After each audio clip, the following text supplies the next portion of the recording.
everybody. If you were with me on my last video, you know that I made this. This is just one of those like wood cutout letters that I found at a craft store. It didn't go. It was my first time trying to sublimate on wood. I wasn't sure if it would take because this is like painted with some type of maybe like an acrylic paint. I'm not really sure. And it didn't work the greatest. As you can tell, it's like pretty faded. My image was actually black and white that I was trying to do on it.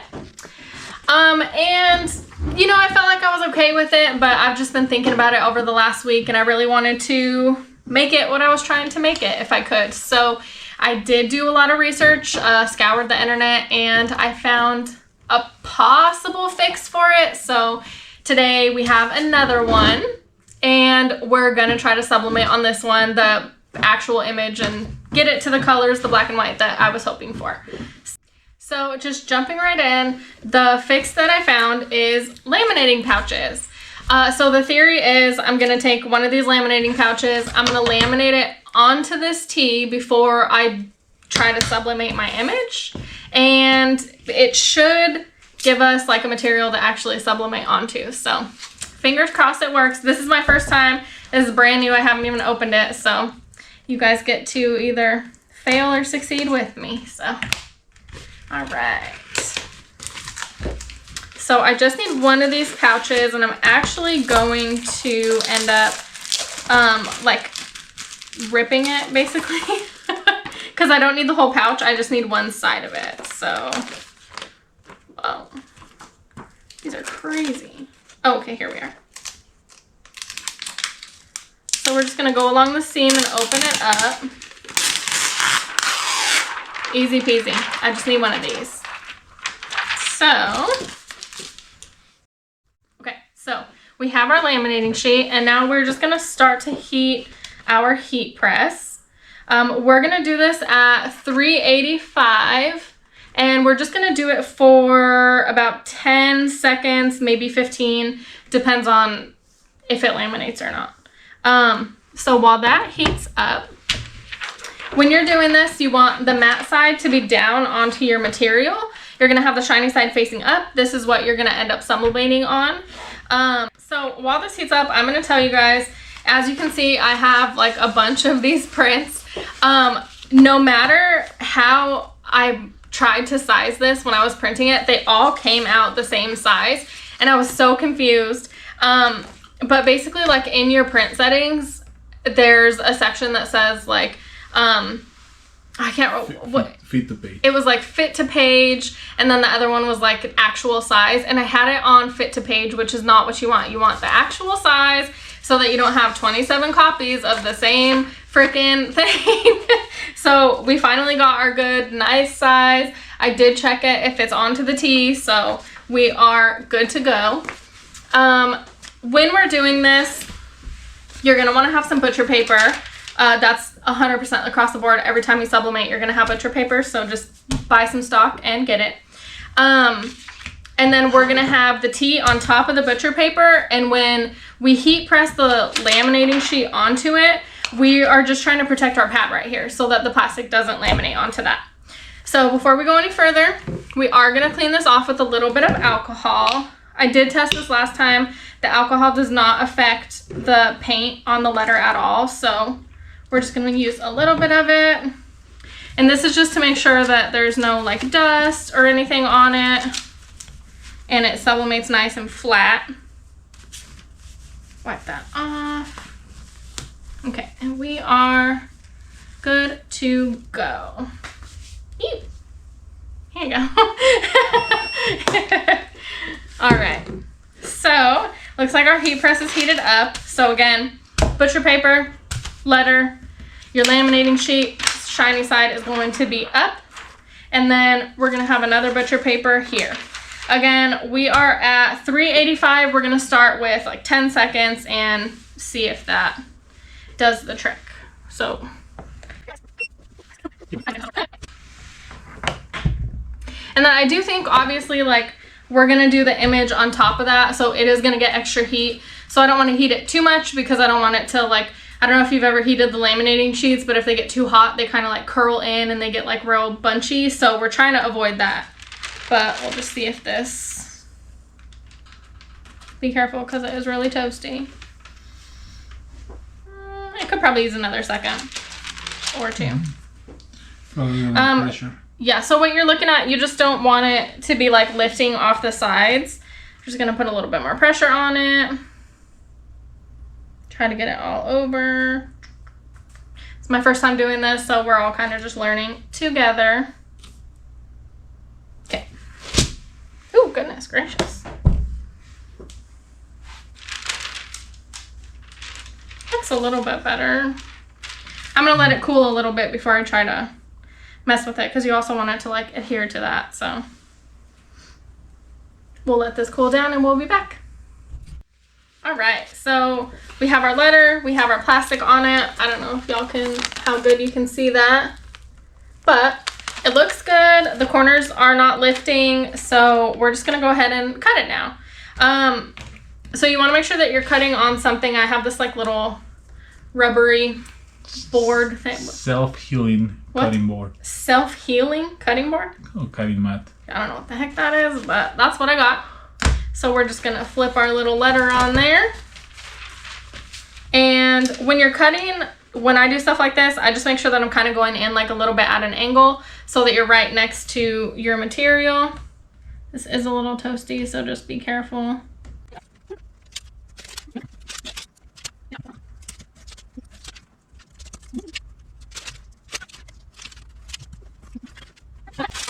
Okay, so I just went through and I cut all the excess plastic off. I do have, I mean, just a couple of little spots that could use a touch up, but you know, it's my first time, that's okay. Something I did learn, if you hold the paper really taut while you're slicing it, it's easier. And also just make sure that you have a very, very sharp knife. Super sharp. Sharp as sharp gets. The sharpest. Okay.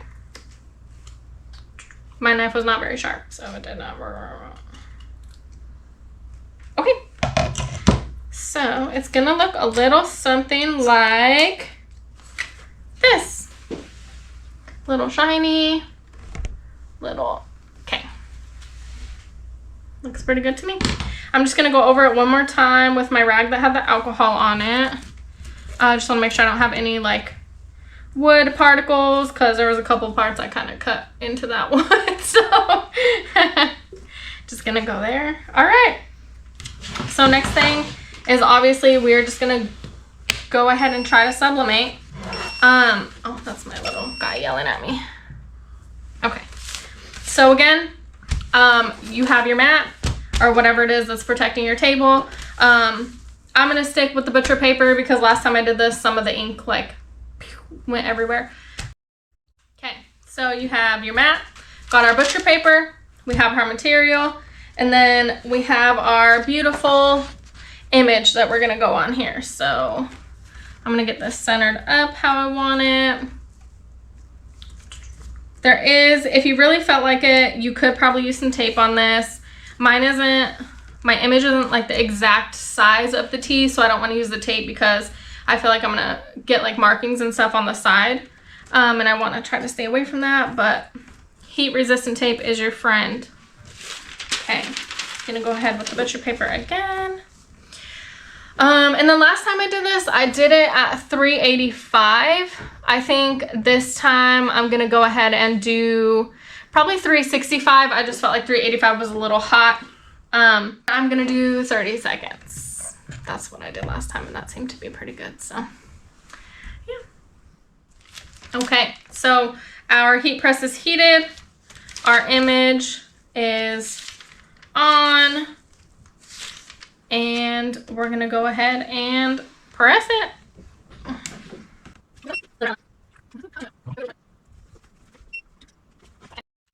Okay, so it's cooled down a little bit, and we're just gonna go ahead and peel it, and hopefully it came out really good. Give me my phone. Okay. Oh my gosh, I'm nervous. I can't look. I'm not gonna look. I'm not gonna look. Oh my god. Oh my gosh. my goodness. What is this? Okay. Sorry, you guys. It's just another fail. It's fine. Oh my goodness. What is this? This is creepy. Okay, so this is not the spooky that I was going for. Look, isn't that crazy? So first of all, what the heck, guys? What the double heck? I don't know if you can see that so good, but it's like shades of green almost. Oh, so it looks so weird. Seems like it didn't completely stick in some parts. Okay, but I will tell you, like, with the laminating sheet on it, like, it looks really good. Obviously, it doesn't look good, but like the shininess looks really good. I like that. You can see though, like a lot of like on these edges, we got that wrinkling on the laminating. Like if I run my finger over it, I can feel it's like bubbling up. So maybe I just did a little too much. Like I obviously was maybe too hot, maybe for too long. So if you look at the first one that we did, you can see like on the edges, we got like all this black stuff, and it was basically from, I don't know if you can see that on the camera, I'm trying really hard, but it was basically because like the wood just had, I think, like moisture in it, and so it, I don't know, like stained the sides a little bit. But like look at this one, like you barely have any of that staining. Like it's pretty clear cut. Like this would have been really nice if it would have came out black and white, not awkwardly green. And okay guys, listen, it was a fail. That's fine. I don't think it was a fail. This is clearly a fail. I think it's not the results that you were looking for because it's gonna wrinkle. But what we can do is we can remove that laminate and try it again. Maybe we'll think about it. So original, did we get better? Did we get worse? We don't know. You decide. You know what? It's okay. I'm gonna do more research, and honestly, like I feel like this is gonna be like my white whale. I'm gonna figure out how to heckin' do this. So, yeah. Thanks for watching. And before, after, neither of them are great. That's okay because we're beginners. Again, this was our first attempt a couple weeks ago. This kind of has been our second and third attempts. So this is the second time we tried with the laminate. However, as I was looking at it right now, you can see like there's a lot of pieces that are more black than there was green. Like you can definitely see like his face in there. So this is getting closer. I feel like we're getting closer. There's a lot of variables that go into this, you know, like I'm using somebody else's settings that isn't necessarily like, just because it worked for somebody else doesn't mean it's going to work for me and my machine. Different heat presses, different conditions. I mean, we were way more humid, like they could have been in the desert. I don't know. But I will say that we're going to keep trying this for sure. Also, this is a very cheap piece of material. Like this isn't like a good, nice piece of wood that you would probably like do something like this on. I just wanted this for like decoration of my office. But I mean, overall, I feel like we're learning as we go. This clearly got way too hot. Yeah, definitely the wrinkles means that the temperature is or too long of exposure to the temperature or too hot of the temperature. But I see this working probably in a better material, like better quality wood. Yes. I might cut something with a laser and try it. That would be fun. But other than that, I think there's a couple things, like you say, there's a lot of variables that we don't know. Like number one, we don't know what that paint is. Yeah, we really do. I mean, acrylic, tempera, like I don't. Yeah, and I don't know if that paint is creating moisture. This seems to be moisture and washing out. Yeah. So maybe the paint that is on these letters are creating moisture. Maybe the wood wasn't dry enough, and you can see that because it warps a lot. So not sure what are the it did work specific quite a bit. things. But definitely laminate is an option. It works. The only thing I feel is finding the right settings. Yes, and the right material to use it on. And like you say, the settings that you find online for a random video on Google or YouTube and stuff like that doesn't mean they're going to work for everyone. And I know that because that happens with the lasers. People ask me for, what are your settings? Oh, I give you my settings. That probably won't work. Yeah. You know, but I mean, there's that. That's true. But how you feel overall? I don't know. I mean, I feel like we tried. It was, you know, we did a lot of different things to try to fix it. I feel like this is closer, obviously, to like the black and white, like what I'm looking for, than this was. Yeah, this is closer to the black and green. Higher quality. I mean, I don't know. There's work to be done, but it's getting there. So I think we'll figure it out. I think we have a good shot at figuring it out. I'll probably maybe take a break from the letters to give you guys a different video of like a project that's actually successful. We'll do the whole abecedary. Yeah, definitely. So. But here's what I can just kind of pick on all this experience. Number one, you're doing your homework. You're doing research. Yes. Which for any person that is starting in crafting, now everyone needs to remember, this is test journey on this. So I'm not really like finding the things, oh, you should try and do it like this. She is the one doing it. So it's her experiments, her trying, you know, and whatever works, whatever doesn't. Yeah. And you guys are learning with her and sharing the path. Yeah. We failed twice, guys. Woo! Just kidding. Just remember, whatever you do in crafts and all that, use the settings like we do on the laser industry as a reference point. Yeah. And tweak and adjust from there, right? Yeah. So I want to give this project a 5 out of 10. Don't. God. Yeah, but this is the reason. That's a terrible rating. No, it's like it's okay because you learn that it will work. Yes. But we have a really poor choice on materials. That's true. And also we don't have the settings. We just find it there. Yeah. So. Yeah. 5. It's like middle ground. That's a F. Okay. Let's do a 6.5. 10 out of 10. Just kidding. It's 10 for effort. Yeah. Awesome. Thank you, guys. Also, I just want to give you guys a quick cameo of my animals because they were all making noise. Say hi. There's Timber. Hello. Oh, hello. That's Pixel over there. He's very sleepy. I don't know where the cat went. And then my foster dog's over there that you guys saw in the video. Okay, bye. Chance. Chancey! Come here, say hi. Good boy. Hello. You don't gotta put all that in.